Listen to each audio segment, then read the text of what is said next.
A very good morning to all of you. I welcome you once again to this video lecture series. As we know that from the last some video lectures, we are discussing the chapter number first called as the chemical kinetics from a syllabus. Now, we have already completed the number of important points from this chapter chemical kinetics. Now, today we are going to take an important aspect of the chemical reaction, and that is called as the effect of temperature on reaction rate. How the rate of a chemical reaction or how the chemical reaction get affected with the effect of temperature. So that we have to discuss in today's video lecture. Before starting the actual point of this effect, in the last video lecture, we studied the important aspect of the chemical reaction, that is called as the third order reaction, its integrated rate equation, its characteristics. Nextly, we study at the last video lecture what are the different methods for determining the order of a chemical reaction.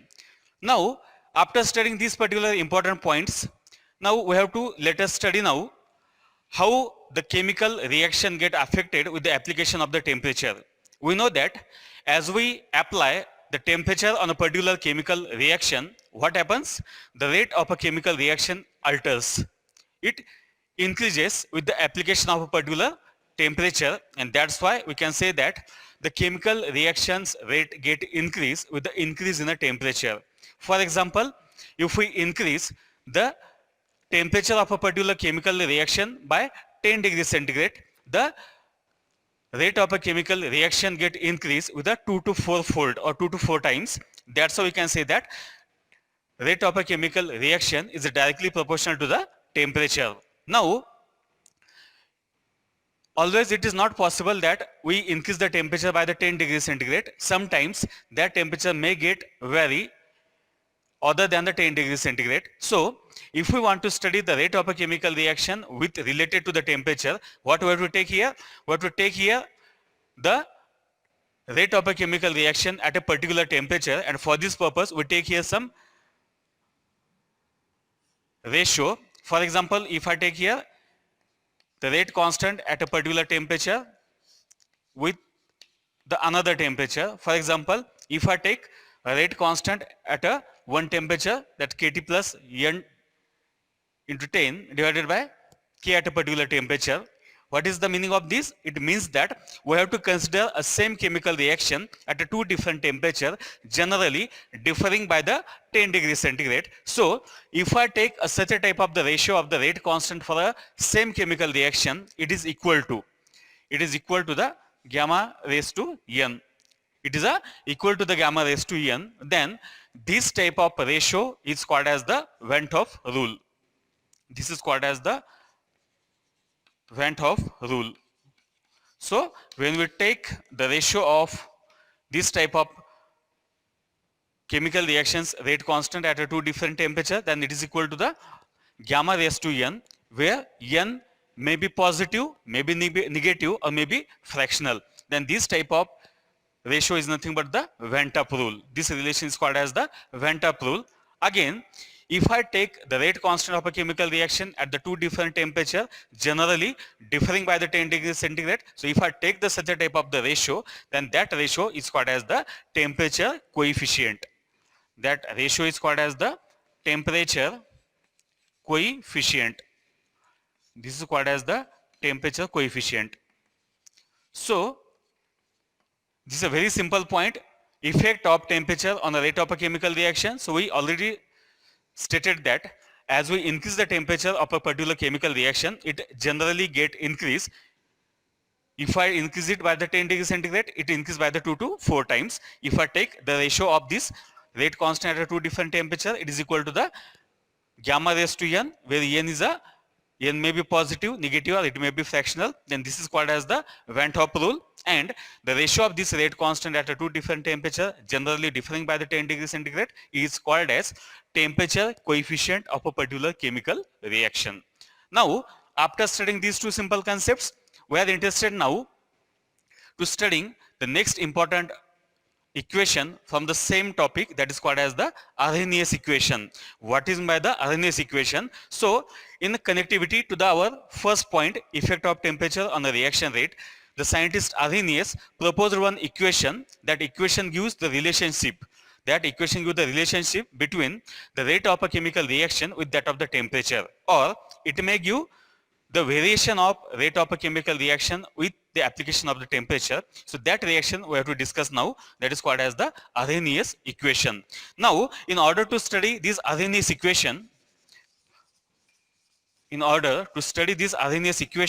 we have to consider a general chemical reaction.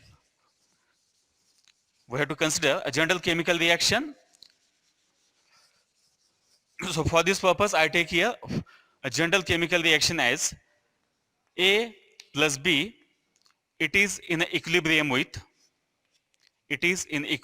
with C plus D. So for studying this Arrhenius equation, we have to consider one general reversible chemical reaction. This is a reversible chemical reaction. We know very well what is by the reversible chemical reaction. Now our reaction of concern is A plus B, it gives the C plus D. Now we know very well that whenever a reaction is a reversible, it has the two types of the rate of reaction. Whenever a reaction is reversible, it has the two different types of the that rate of reaction. What are that? One rate is called as the rate of the forward chemical reaction, and second is called as the rate of the backward reaction. So rate of forward and rate of backward for the given reaction. So how to write it? So first of all we write here rate of forward reaction, rate of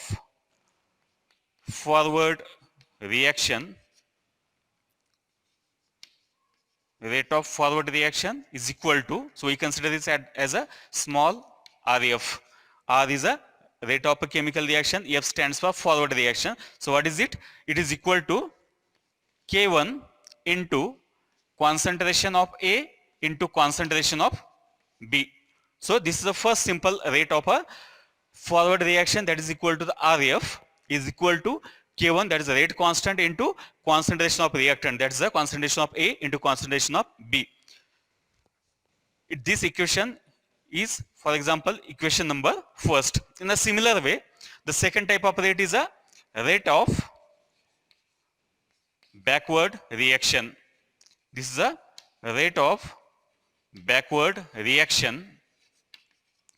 Suppose it is considered to be RB. R is a rate of reaction, B stands for backward. So what is it? It is equal to K2 into concentration of C into concentration of D. Suppose this is equation number 2. So we simply write here two different type of the rate of a chemical reaction. One is called as the rate of forward reaction, second is called as the rate of backward reaction. That are equation number 1 and equation number 2. Now we know very well that since this reaction is called as the reversible reaction, so we know very well that at a stage of equilibrium, what happens? Rate of forward reaction is equal to the rate of backward reaction. So that's why we write here at equilibrium,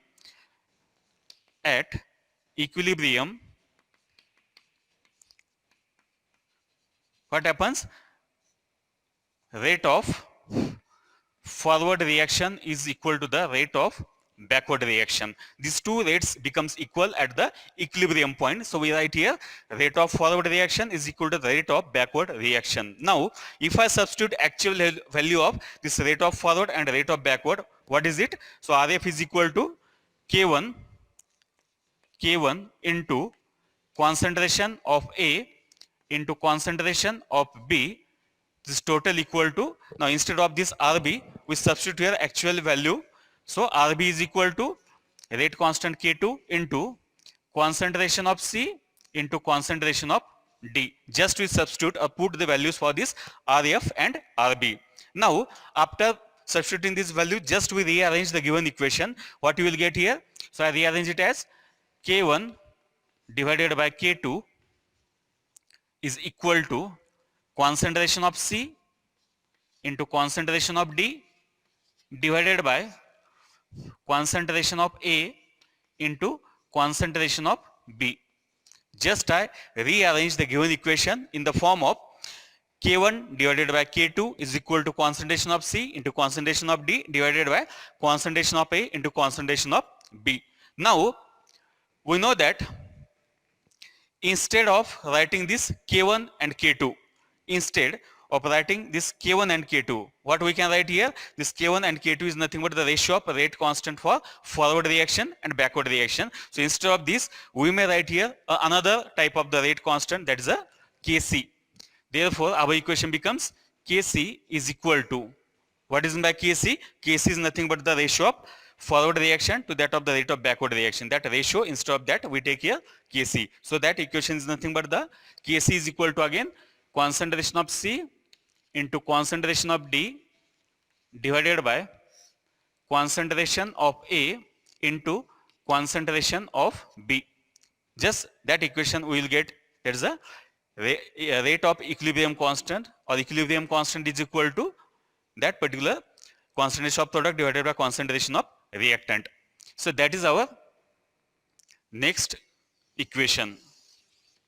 Now we give the number 3, this is 1, 2, we give here equation number 3 for this equilibrium constant. Now after writing this equation for equilibrium constant, we have to consider one equation from thermodynamics, that is we have to consider Van 't Hoff equation. We have to consider Van 't Hoff equation from thermodynamics. We have to consider Van 't Hoff equation from thermodynamics. We have to consider the Van 't Hoff equation from thermodynamics. So that equation is nothing but the d ln Kc divided by dt is equal to delta E upon R into T square. So this is the equation from thermodynamics, that is a d ln Kc upon dt is equal to delta E upon RT square. Now if we look towards the terms involved in this equation, what are the terms? The first term is called as a Kc. What is by this Kc? Which we already discussed it. Kc stands for equilibrium constant. So this Kc is a equilibrium constant. This T stands for again temperature. This delta is nothing but the energy of a particular chemical reaction. This R is again a gas constant. T is called as again temperature. So this is our equation of concern here, Van 't Hoff equation from thermodynamics. Now once we write this Van 't Hoff equation from thermodynamics, what is our next function? Just we have to substitute the value for this Kc. Now what do you mean by this Kc? Kc is nothing but, this is a ratio of K1 divided by K2. So if I substitute that value in our equation, what you will get here? d ln, this is a d ln, instead of Kc we have to write K1 divided by K2. So if I substitute it, we will get here K1 divided by K2 divided by dt is equal to delta E upon R into T square. Just we substitute that values. Now same equation may be written in another way. If I split up this equation, what you will get here? Just as split up the equation, you will get here d ln K1 minus d ln K2 divided by, this is a dt, is equal to delta E upon R into T square. Just as split up the above equation, so we will get here the next equation.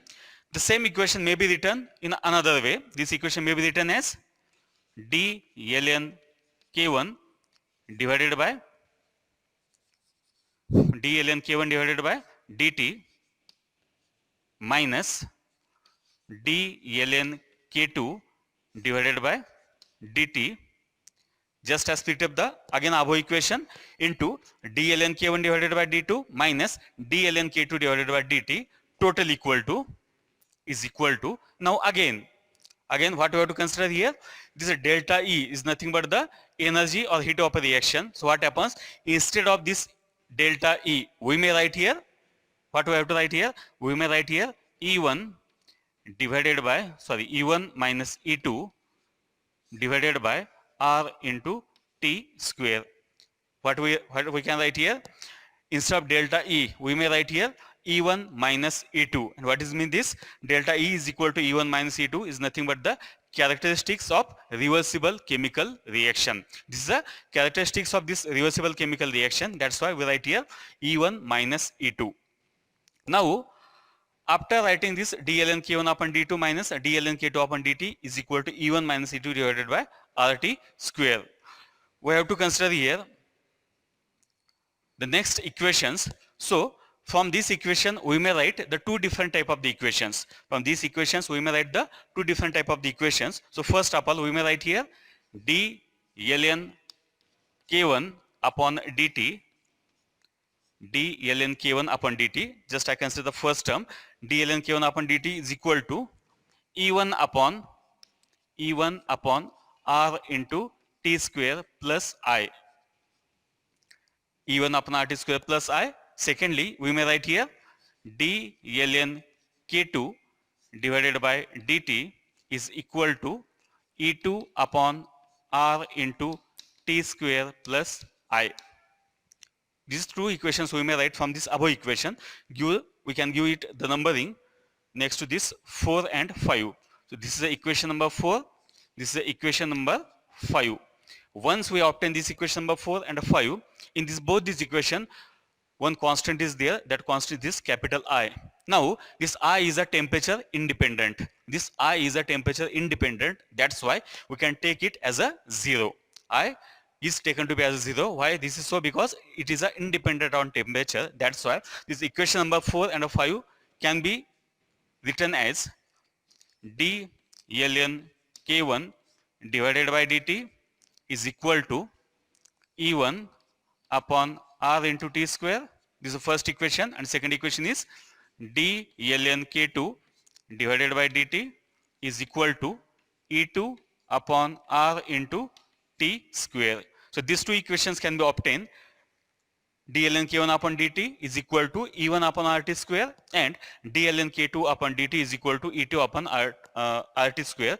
These are the next equation, equation number 6 and equation number 7. These are the equation number 6 and equation number 7. These two equations, equation number 6 and 7, are called as the Arrhenius equation in a differential form.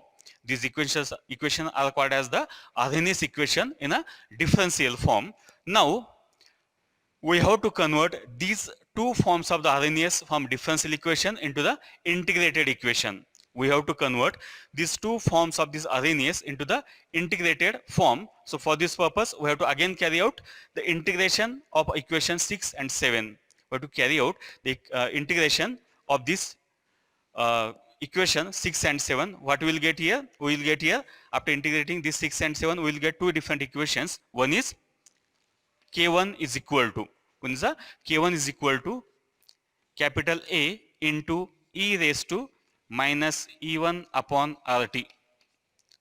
This K1 is equal to capital A into e raised to minus E1 upon RT, and second equation we will get here K2 is equal to concentration of capital A into e raised to minus E2 upon R into T. So these two equations can be obtained after taking the integration of equation number 6 and 7, or in general we can write, now instead of these two equations we may write a general equation as capital K is equal to capital A into e raised to minus EA divided by R into T. So this is the final equation of Arrhenius. This is called as the Arrhenius equation in a integrated form. This is called as the Arrhenius equation in the integrated form. That is the capital K is equal to capital A into e raised to minus EA upon RT. So this is a very, very important point called as the variation of reaction rate with respect to the temperature. So for this purpose we consider here Arrhenius equation, and we derive this Arrhenius equation in a two different forms. One form is Arrhenius equation in a differential form, and second is the Arrhenius equation in a integrated form. Now this final equation is the Arrhenius equation in a integrated form. It has the some type of the terms. So what are the terms? This capital K stands for rate constant of particular chemical reaction. This capital A is called as the frequency factor. Capital A is called as the frequency factor. This EA minus EA. What is by EA? EA is the one of the important characteristics of a chemical reaction, and that is called as the energy of activation. That EA stands for energy of activation. This R is again gas constant, and T is the temperature in a Kelvin. So you can say that by using this integrated form of Arrhenius equation, we may calculate the rate constant of a particular reaction at a particular temperature. So this is a final equation of this Arrhenius. So in the today's video lecture, we discuss in the initial part, we studied the effect of this temperature on a reaction rate. So in that, we studied two important aspects. One is called as the Van 't Hoff rule, and second part, the second important concept which we studied, that is called as the temperature coefficient of a rate of a chemical reaction. After that, we start the next equation, that is called as the Arrhenius equation. So for this Arrhenius equation, what we have to consider here? We consider here a general chemical reaction. After considering this general chemical reaction, we write here two different type of that particular rate of a reaction. One is called as the rate of forward reaction is equal to RF into rate constant K1 into concentration of A into B, and second, rate of backward reaction is equal to RB into K2 into concentration of product, that is a C into D. So these are the two equations, equation number 1, equation number 2. After this, we know that at an equilibrium stage, what happens? Rate of forward reaction is exactly equal to the rate of backward reaction. Therefore, we may write here K1 into concentration of A into B is equal to K2 into concentration of C into D. After, if we rearrange this above equation, what we will get here? K1 divided by K2 is equal to concentration of C into D divided by concentration of A into B. After that, instead of this K1 by K2, we may write here this Kc, and this Kc is called as the equilibrium constant. That Kc is the equilibrium constant. So equilibrium constant is equal to concentration of C into D divided by concentration of A into B. That is equation number 3. After that, we consider one important equation from thermodynamics, and that equation is called as the Van 't Hoff equation from thermodynamics. That equation is a dln Kc upon dt is equal to delta E upon RT square. In that equation, equilibrium constant is there, that is called as the Kc. So what is our duty? Our duty is that substitute the value of this Kc. That's why we take the next equation as dln, instead of Kc we take here K1 by K2 divided by dt is equal to delta E upon RT square. Now the same equation can be written in a, or it can be get split up. So you'll get dln K1 minus dln K2 divided by dt equal to delta E upon RT square. After that, this equation may be split up into two parts. dln K1 upon dt minus dln K2 divided by dt is equal to, again, this is instead of this delta E, we may write here E1 minus E2 divided by RT square. So we may write this type of the next equation.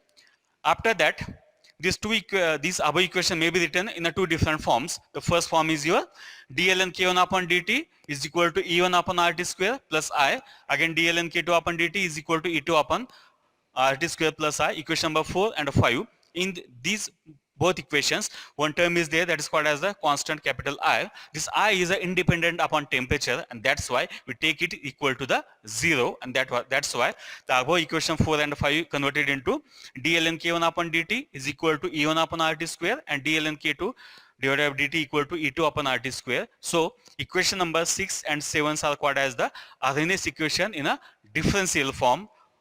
Now, once we obtain this Arrhenius equation in a differential form, we are interested to write it in an integrated form, and so for this purpose, we take the integration of this 6 and 7 number equation. You will get K1 is equal to A into E raised to minus E1 upon RT, and K2 is equal to A into E raised to minus E2 upon RT.